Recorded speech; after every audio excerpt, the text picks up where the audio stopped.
अस्सलाम वालेकुम dear student. आज हम सीखेंगे क्लास 10 के वीकेंड मैथमेटिक्स यूनिट 1 है हमारे पास क्वाड्रेटिक इक्वेशन। सबसे पहले हम जानते हैं कि क्वाड्रेटिक क्या चीज़ होती है। क्वाड्रेटिक आपके पास क्वाड वर्ड से निकला है जिसका मतलब है square, because the highest power of the variable, क्योंकि हमारे पास इक्वेशन में क्वाड्रेटिक इक्वेशन में जो हाइएस्ट पावर होती है वो स्क्वायर होती है। Equation is a form of ax square plus bx plus c equal to 0। अच्छा, ये जो हमारे पास क्वाड्रेटिक इक्वेशन लिखी हुई है इसको हम स्टैंडर्ड इक्वेशन भी कहते हैं और जनरल इक्वेशन भी कहते हैं। तो यहाँ पर ax square plus bx plus c equal to 0, तो यहाँ पर हमारे पास क्या है कि where a b and c, ये जो हमारे पास यहाँ पर कोफिशिएंट a, कोफिशिएंट b और कांस्टेंट c लिखा हुआ है, ये हमारे पास रियल नंबर होते हैं। और जैसा कि हमें पता है कि रियल नंबर में हमारे पास रैशनल और इरैशनल दोनों नंबर इंक्लूडेड होते हैं। और यहाँ पर क्वाड्रेटिक इक्वेशन में a आपके पास नॉट इक्वल टू 0 होना चाहिए, ये आपके लिए मस्ट है। क्योंकि देखिए यहाँ पर अगर हमारे पास a 0 हो जाता है तो a के 0 के साथ जब हम x को मल्टीप्लाई करेंगे तो वो भी ऑटोमेटिकली 0 हो जाएगा। तो यहाँ पे हमारे पास क्या होगा कि x स्क्वायर का जो टर्म है ये खत्म हो जाएगा, तो पीछे हमारे पास सिर्फ लीनियर इक्वेशन बच जाता है। इसलिए a की जगह कभी भी 0 नहीं होनी चाहिए। So an equation of degree exponent और पावर जो होते हैं वो हमारे पास इस पावर को बोला जाता है। इस टू कॉल्ड क्वाड्रेटिक इक्वेशन के हमारे पास डिग्री एक्सपोनेंट और पावर जो होती हैं तीनों एक ही चीज़ के नाम है। अगर यहाँ पर ये हमारे पास हाईएस्ट जो पावर है ये 2 होगी तो ये हमारे पास क्वाड्रेटिक इक्वेशन है। Solution are roots of equation all those values, वो तमाम वैल्यू जो हम वेरिएबल के साथ इस्तेमाल करते हैं इक्वेशन को सॉल्व करने के लिए, तो यहाँ पर हमारे पास अगर वो ट्रू आंसर आता है इसमें वो जो वैल्यूज हैं वो हमारे पास उसका सोल्यूशन या रूट्स कहलाएंगे इक्वेशन की। Solution set, the set of all solution is called solution set. हमारे पास जो आखिर में आंसर आते हैं चाहे वो x की एक से ज़्यादा आंसर हो, वैल्यू आ जाए हमारे पास या y की आ जाए, तो वो हमारे पास क्या होता है सोल्यूशन सेट कहलाता है। नाउ अच्छा जी, अब देखिए इस एक्सरसाइज में हमारे पास क्या है कि आपके पास 3 मेन मेथड हैं जिनके थ्रू हम यहाँ पे इनके क्वाड्रेटिक इक्वेशन को सॉल्व करेंगे। सबसे पहले देखिए हमारे पास है solve each of the following equation by factorisation, फिर हमारे पास solve each of the following equation by completing the square and solve each of the following equation by quadratic formula. ठीक है, अब यहाँ पे हम factorisation, completing the squares and quadratic formula के मदद से हम इन तीनों क्वेश्चन को डिफरेंट मेथड के साथ सॉल्व करेंगे। तो सबसे पहले हमारे पास है क्वेश्चन नंबर 1 जहाँ पे हम इक्वेशन को सॉल्व करेंगे बाय फैक्टराइजेशन मेथड के साथ। तो जी हमारे पास यहाँ पे देखिए क्वेश्चन नंबर 1 का पार्ट 1 है x square plus 5x plus 4 equal to 0। ठीक है, तो यहाँ पे हम क्या करेंगे,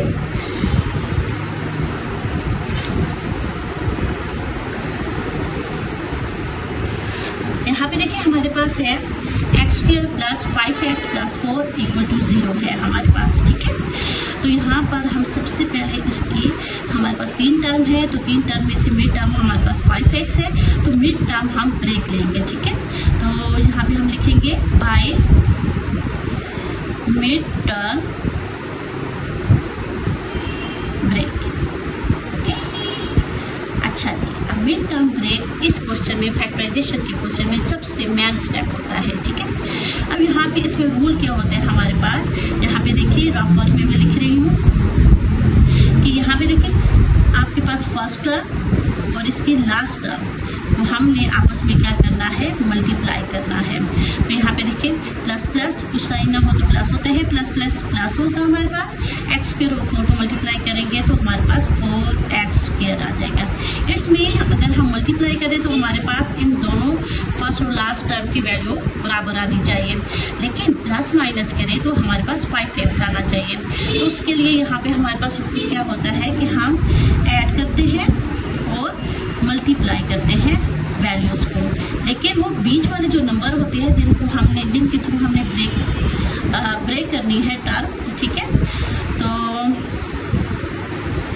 वो हमारे पास क्या होंगे कि वो नंबर हमारे पास सेम होने चाहिए, ठीक है। इसका जो मेन रूल है वो यही है कि हम मतलब वो दो नंबर जो हम प्लस करें या माइनस करें तो वो हमारे पास यहाँ पे मिड टर्म के हिसाब से आना चाहिए, और अगर हम उनको उन्हीं नंबर को मल्टीप्लाई करें तो हमारे पास साइड वैल्यू का आंसर मतलब जो अभी हमारे पास 4x² है वो आना चाहिए, ठीक है।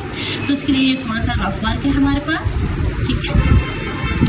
तो यहाँ पर देखें, अब यहाँ पर मैं अगर करती हूँ 1x, ठीक है, प्लस 4x, तो हमारे पास आंसर इसका क्या आएगा, प्लस प्लस प्लस 1 में 4 प्लस करेंगे तो 5x, ठीक है। इसी तरह इन्हीं नंबर को जब मैं मल्टीप्लाई करूँगी तो यहाँ पे देखिए प्लस 1x प्लस 4x, तो प्लस प्लस प्लस 4 1x 4 और x पावर 1 प्लस करेंगे स्क्वायर, ठीक है। तो यह देखिए हमारे पास मल्टीप्लाई करने से 4x² आ गया। इन्हीं नंबर्स को जब हम प्लस माइनस करते हैं तो हमारे पास 5x आ गया। सो यहाँ पे देखिए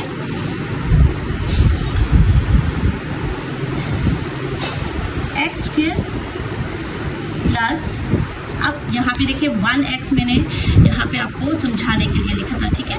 तो कोफिशिएंट 1 लिखे ना लिखे तो वो हमेशा अपनी जगह रहता है, तो यहाँ पे हम लिखेंगे x plus 4x plus 4 equal to 0, ठीक है। तो यहाँ पर जब आपके पास 4 टर्म बन गई है तो यहाँ पे हम क्या करेंगे, इनके ग्रुप्स बनाएंगे, ठीक है। तो यहाँ पे हम लिखेंगे बाय मेकिंग ग्रुप्स, ठीक है, बाय मेकिंग ग्रुप्स, ठीक है। क्योंकि फैक्टराइजेशन का हमारे पास क्वेश्चन जो होता है वो शार्ट्स होते हैं, तो इसलिए इसमें हम जो भी इसके स्टेप करते हैं उसको साथ में मेंशन करते हैं ताकि हमारे पास एक प्रॉपर फॉर्म में आ जाए, ठीक है। तो अब हमारे पास यहाँ पे देखिए x² प्लस x, ठीक है, एक ग्रुप बन जाएगा। अच्छा, इसका साइन आप लोगों ने हमेशा साथ में रखना है, फिर आपको कंफ्यूजन नहीं होगी। प्लस 4x प्लस 4, ठीक है, इक्वल टू 0 आ गया। अब देखिए दो ग्रुप जब हमारे पास बन गए तो यहाँ से हम क्या करेंगे, इसके नंबर्स को कॉमन लेंगे, ठीक है। तो यहाँ पे हम लिखेंगे बाय टेकिंग, ठीक है। अब हमारे पास यहाँ पे देखिए x² प्लस x, ठीक है, एक ग्रुप बन जाएगा। अच्छा, इसका साइन आप लोगों ने हमेशा साथ में रखना है, फिर आपको कंफ्यूजन नहीं होगी। प्लस 4x प्लस 4, ठीक है, इक्वल टू 0 आ गया। अब देखिए दो ग्रुप जब हमारे पास बन गए तो यहाँ से हम क्या करेंगे, इसके नंबर्स को कॉमन लेंगे, ठीक है। तो यहाँ पे हम लिखेंगे बाय टेकिंग कॉमन, ठीक हो गया। तो कॉमन क्या लेना है हमने, यहाँ पर देखिए जी x और x, इस ग्रुप में दोनों क्या है, कॉमन है। यहाँ पे हमारे पास x² मतलब यहाँ पे हमारे पास 2x है, और यहाँ पर हमारे पास x पावर ऊपर पावर कोई ना हो तो 1 होती है, तो इसका मतलब है हमारे पास एक x है, ठीक है। अब 2x में से हम एक x को कॉमन ले सकते हैं, ठीक है। हमेशा जब आपके पास वेरिएबल होते हैं तो सबसे लोएस्ट जो आपके पास एक्सपोनेंट होता है आप उसको कॉमन लेते हैं वेरिएबल के हिसाब से, ठीक है। तो यहाँ पे देखिए हमारे पास x² था तो यहाँ पे x बच जाएगा और प्लस x1 इज x बच जाएगा।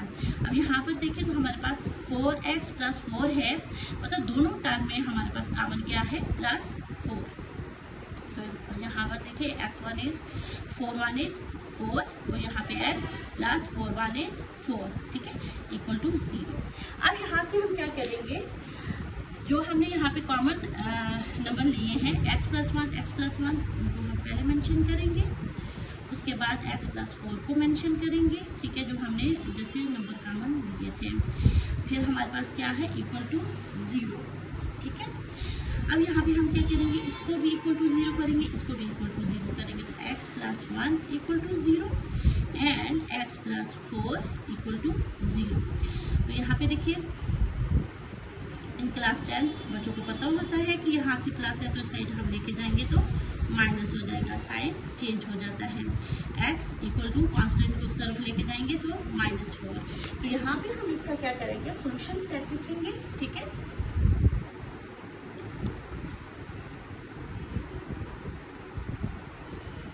तो ये हमारे पास इक्वल आ गया।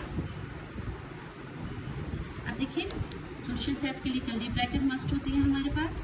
तो यहाँ पे x की हमारे पास तो पहली वैल्यू आई है -1, उसको लिखेंगे विद कामा, -4 दूसरी वैल्यू लिखेंगे and close the curly bracket and this is our answer.